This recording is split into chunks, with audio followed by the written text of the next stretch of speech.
Near-death experiences are strange, but what's even stranger, a book written in 1857 that describes the same kinds of experiences, almost word for word.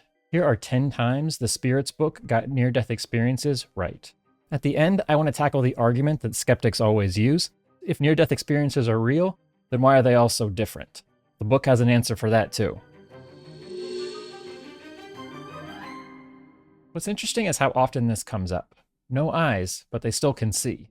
My thought was, why is he ignoring me? Why is he talking to them and not to me? And then, like in the next second, I thought, where's my umbrella? So I looked out the window. Sure enough, there was my umbrella in the parking lot. I looked to the right, about 20 feet from the umbrella. I saw me on the ground. It was just so disorienting. I could see myself in the parking lot, and I saw that the soles of the shoes were burned off. Saw my feet sticking out. So I looked down in the lobby, and the shoes were fine. They were perfect. They were on my feet, except I was floating about this high above the ground. Some people even describe 360-degree vision. You know, I was an art teacher. So like in our vision, we see 180 degrees with if you have two eyes. Well, I was seeing way more than 180 degrees. And I went, ooh, that's so weird. Now listen to how this book written in 1857 describes vision after someone passes. When a spirit is in a material body, those senses work through physical organs. But when the spirit is free, its perceptions are not tied to any one part of it. The ability to perceive is a natural part of spirit's existence, spreading through their entire being, like light in a glowing object. So if perception doesn't need the body, what happens when we leave the body? A lot of people say the same thing, that they don't even realize that they've died because everything still feels really normal. So I'm looking around the room, and my wife's on the other side of the bed, and then I noticed in the bed, mostly covered by a sheet, but the head not completely covered, was a person. And I looked at the person who was facing my wife away from me. And to my horror, it bore a remarkable resemblance to me. Now, I knew rationally that that wasn't me, because I was standing there, and like rational people know you can't bifurcate. You know, I mean, that's crazy stuff. That's schizophrenia to say that like you were standing over yourself, looking at yourself, right? Like, I'm not crazy. I'm not nuts. That's not me. So then I'm thinking, how come it looks so much like me? Because could it be a coincidence? No, that's ridiculous. So I'm trying to think of a scenario. So what I came up with, which I realized was absolutely ludicrous, was that the French hospital personnel had made a wax replica of me. I realized, one, they didn't have the time to do that. And that's like, takes a lot of skill, because it was a very good replica. And three, like, what would be their motive? And then I tried to communicate with my wife, her head down and tears running down her cheeks. And I get no response. And it was like infuriating. One of her techniques to punish me when we were not getting along was to ignore me. And so I turned to my roommate, who was a 68-year-old, super kind, sweet, sick Frenchman. I tried to talk to him. He looked through me like he couldn't see me, which of course he couldn't. I started yelling and screaming at him, and no response. And now I'm really agitated, very, very agitated. Now listen to what the book has to say about that. People who die suddenly, like in accidents, suicides, or other unexpected events, are often startled and confused. They may not even realize they've died. They might see their body and recognize it, but don't understand that they are no longer connected to it. They might try to talk to loved ones and feel frustrated when they don't get a response. This confusion continues until their spirit fully separates from the body. This reaction is natural. Sudden death can be shocking, and spirits often don't expect to still think, see, or feel after death. Since they imagine that death means total destruction, they may not believe they've died. Adding to their confusion, they still feel like they have a body, but they don't yet realize that it's not physical. Some spirits don't realize they've died because they still think, see, and feel like they did before. This is especially common for people who don't think about death, even if they are sick. Oh, and I felt like I'd been released from a hot, dark closet. And I was this huge expanded cloud, a huge expanded balloon. It seemed like I went out forever. I was well aware that my body was behind, and it was like a banana peel. What are you going to do with a banana peel? Throw it away. And that's what it felt like. How does a spirit feel about the body it just left behind? It sees it as an uncomfortable piece of clothing it's glad to be free of. The body is no longer important to the spirit. So if awareness can leave the body, what happens to pain? I'm dying, that this is what it feels like to die, but very peaceful about it. And then right at that moment, I was out of my body and all of the pain was gone. Is it painful for the soul to separate from the body? No, it is not. Often, the body suffers more during life than at the moment of death. The soul doesn't feel pain when leaving the body. What might seem like suffering at the moment of death can feel like a relief to the spirit, because it knows its time of exile is almost over. And I was up on the ceiling looking down at myself on this hospital gurney. And at first I was extremely disoriented because it didn't make sense to me how I felt myself up here, but I saw my body down there. And I could tell by looking at myself that I was dead. I mean, I could tell that was a shell of me. You think that would scare you, but it didn't. I felt such a peace about it. Now listen to how the book, written in 1857, describes the exact same moment. As they become aware, the spirit often stays near their body. This feels natural, so the lifeless body doesn't seem unsettling. So if pain shuts off the moment the spirit leaves the body, then that raises an even bigger question. Without a body, how do we move? I don't remember the transition, but at some point I was in a white room and I was no longer floating, but I was standing on something approximating 2 legs. And I was like, whoa, well, I was just floating a minute ago and now I'm in this white room. I don't remember how this happened. I still don't. Often at times when I go to sleep at night, I say a little prayer that, well, how did I get from that floating to this white room? But I don't have any answers yet. I walked through villages. I walked past mountains. I went down past streams. When I'm standing there and I'm seeing this mountain range in the distance, if I wanted to be on top of the mountains, all I had to do was think about it and I would be standing on the top of the mountains. So here's the strange part. Some people describe instant travel, while others describe movement. So which is it? Listen to how the book describes this, because it doesn't just pick one. When a spirit moves from one place to another, does it feel the distance or arrive instantly? It depends. A spirit can choose to experience the journey and be aware of the distance, or it might feel as though the distance disappears entirely. This varies based on the spirit's will and level of purity. Einstein famously said that space and time are 2 parts of the same thing. So if distance can disappear, what does that do to time? And I tell this like in a sequence, but this is a place of timelessness, which means all time and no time, all time in one space and no time whatsoever.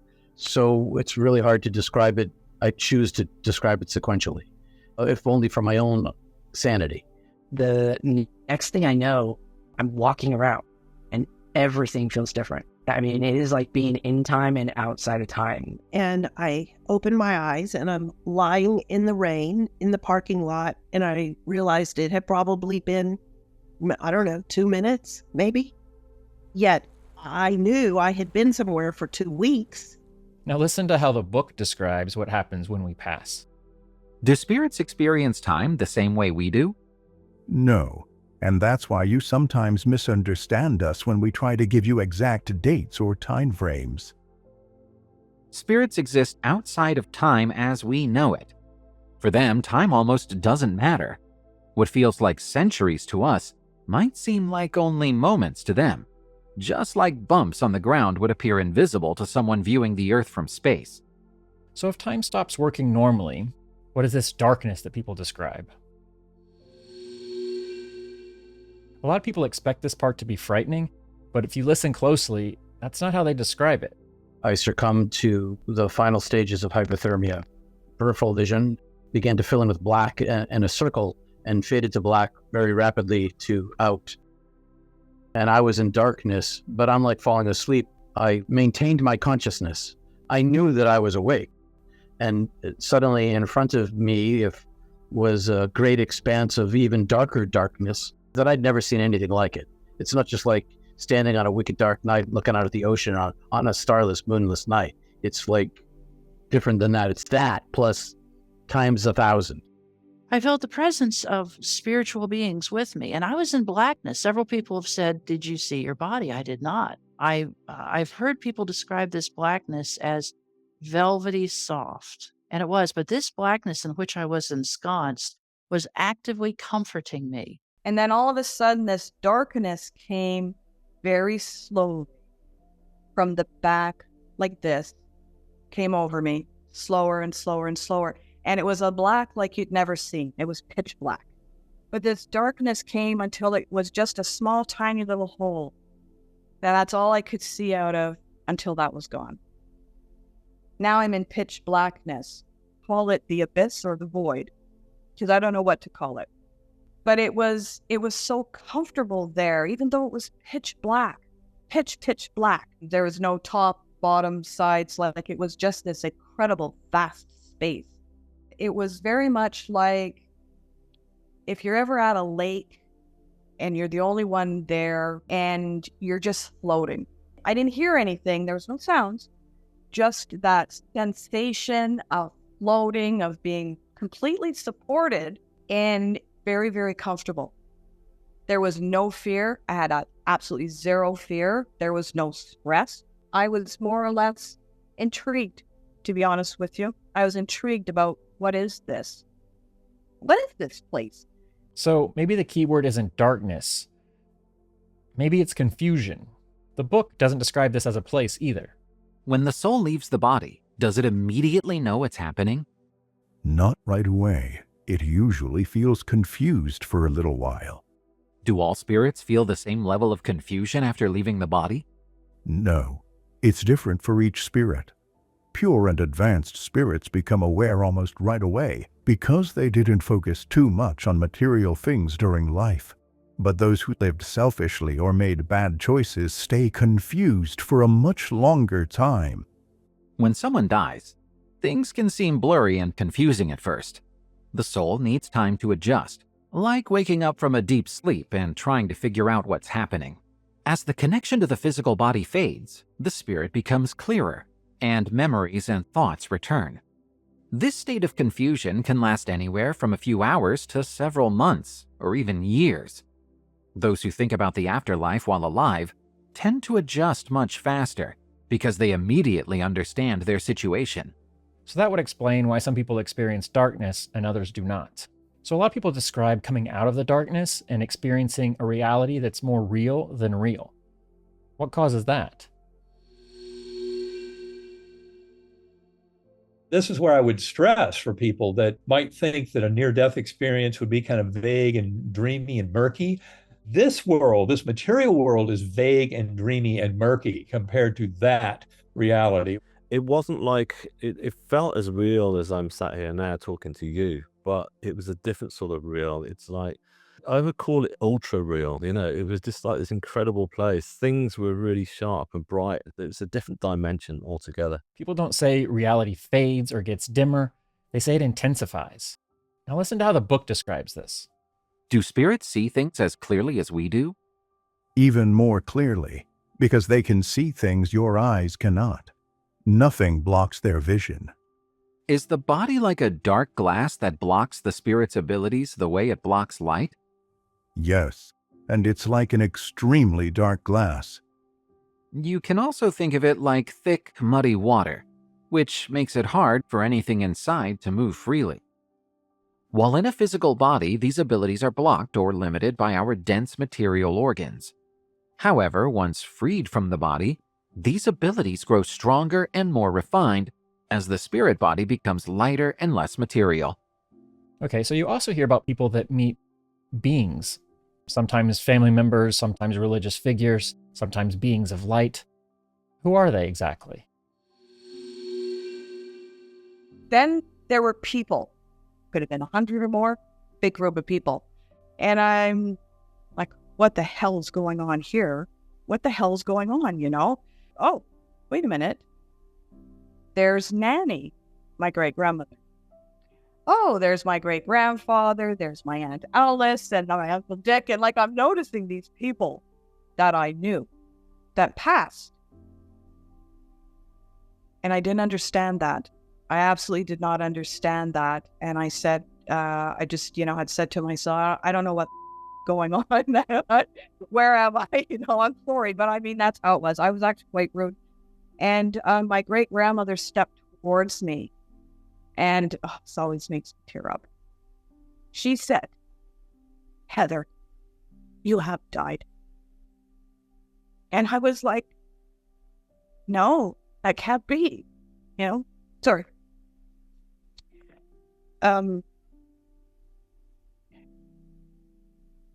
She was the one who told me. Because I didn't know. So, is this just the brain comforting itself, or is there a pattern? Listen to how the book describes this. Again, this is from a book written in 1857, over 100 years before people started studying near-death experiences. Does a spirit meet loved ones who died before it?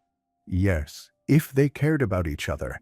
Loved ones often come to welcome the spirit as it returns to the spirit world, and may even help it separate from the body.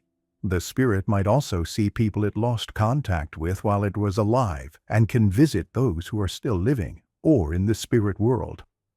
Do our family and friends come to meet us when we die? Yes, they come to welcome the soul they love.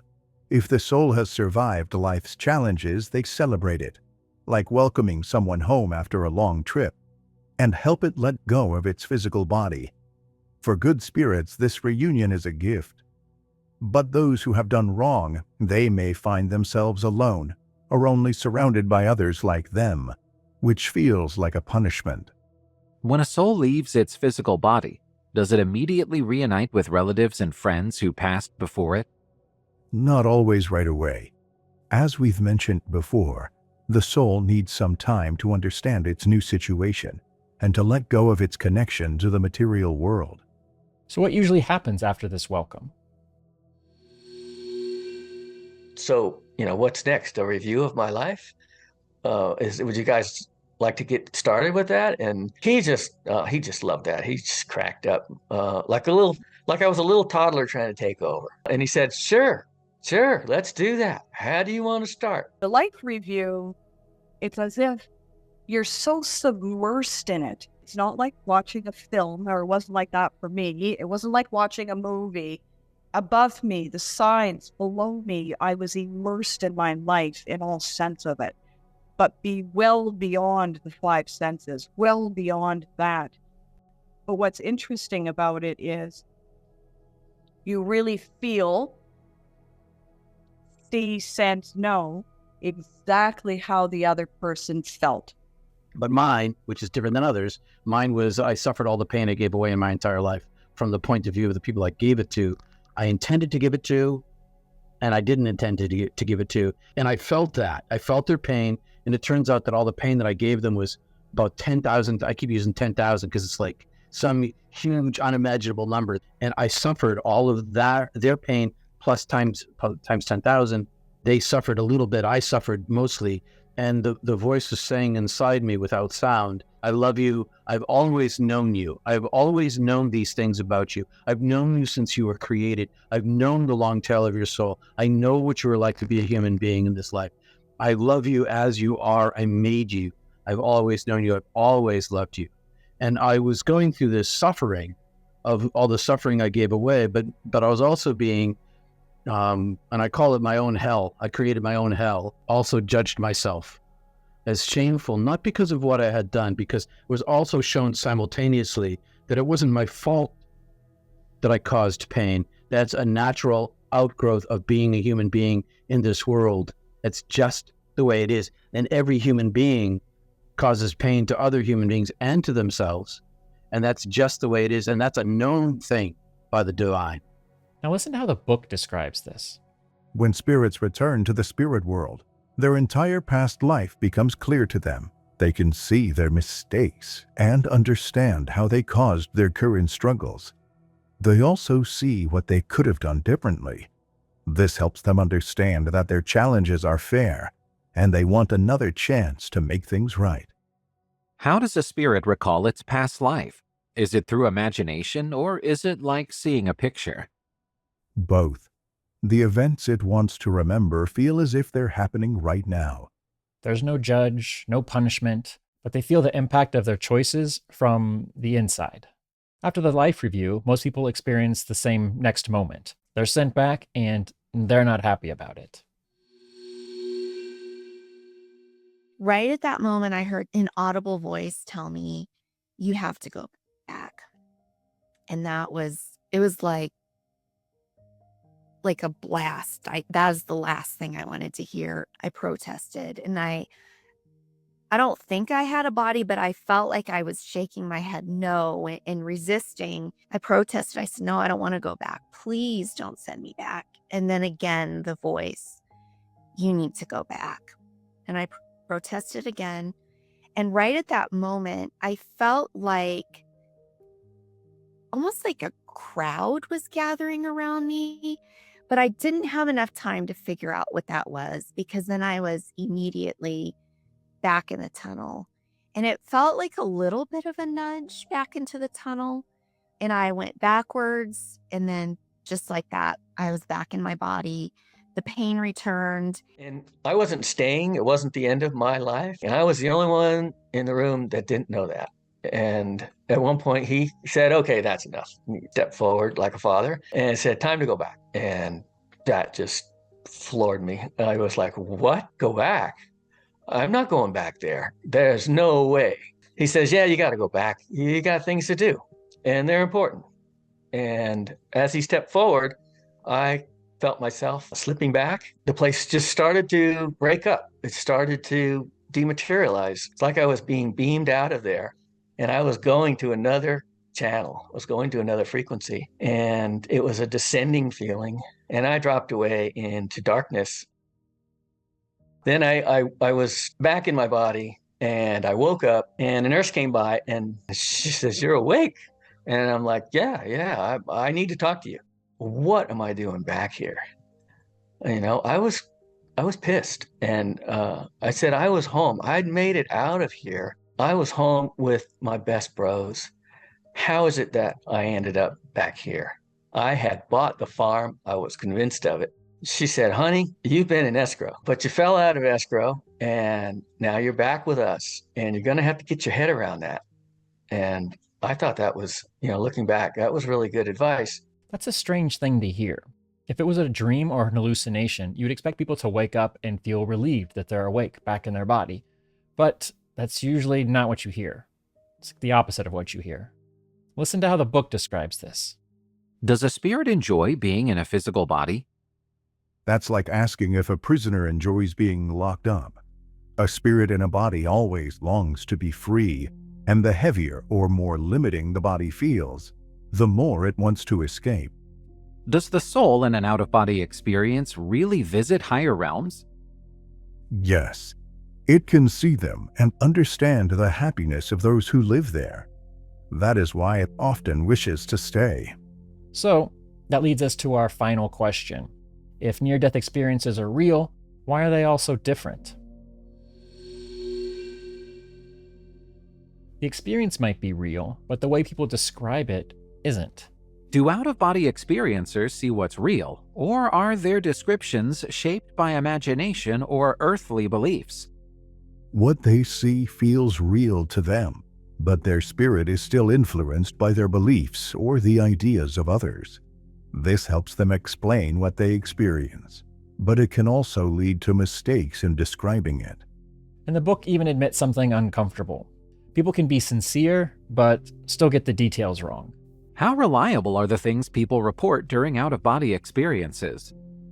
What they say isn't always reliable, especially when they try to understand things beyond what humans can grasp, or what is meant to remain a mystery. So what they experienced and how they explain it aren't always the same thing. And then there's something that the book says rather matter-of-factly, that spirits don't all go to the same places, so therefore they don't experience all of the same things. Does the soul in an out-of-body experience really visit higher realms? Yes. However, some realms are off limits to spirits that aren't pure enough to enter. So the strange part isn't that near-death experiences are different, it's actually how much they don't differ. They all follow the same basic outline. The only thing that's different is how an individual spirit experiences that outline. Since all spirits are different and all humans are different, they're all going to be filtering that experience through different aspects of their spirit in terms of spiritual advancement. Some spirits can go places other spirits can't. And then they're also going to come back and filter it through their human beliefs, in human language, human memory. Can trance states and out-of-body experiences fit with the idea that only the physical world exists? If someone studies them honestly and with an open mind, they'd realize it's impossible to remain an atheist or believe the physical world is all there is. Isn't it strange how often this book gets very specific details about the near-death experience right? And it makes you wonder, I wonder what else the book is right about. Because it talks about, why do bad things happen to good people? Why is life full of so many challenges? Can we communicate with spirits? Do angels and demons exist? What is the purpose of prayer? Do I have free will? Are heaven and hell real places? Is there life on other planets? So if you want to learn more about the Spirits book, I'll link to the version that I've been using. It's a modern, easy-to-read version of the book that I personally modernized myself. And then there's also a free PDF of an older version that you can download for free. So links are in the description. So here's what I want to do next. So if you've been studying near-death experiences for a while, you will realize that some people experience a heavenly place, while some people experience a hellish place. And then there's even some people that experience just nothingness. They just experience a void. So next I want to tackle why exactly that is, according to the book, what the book has to say about that. And the answer might surprise you. So let me know in the comments where you are on the near-death experience journey. Are you a believer? Are you skeptic? Do you need more evidence? Let me know, and I will see you again next time.